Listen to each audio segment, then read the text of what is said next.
Hola, quiero compartir contigo uno de los patrones de Crótalo del formato de Yamila Salim porque a mí más me cuesta, que es el left, right, right. Entonces, uno con la mano izquierda y dos con la derecha. Entonces sería así: left, right, right, left, right, right, left, right, right, left, right, right. Entonces, este va mucho más lento y este va más rápido, que sigue al doble tiempo.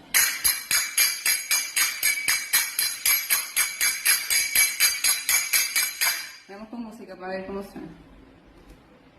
Partimos lento primero, entonces sería left, right, right, left, right, right, left, right, right, left, right, right. Y más rápido tendría que sonar así.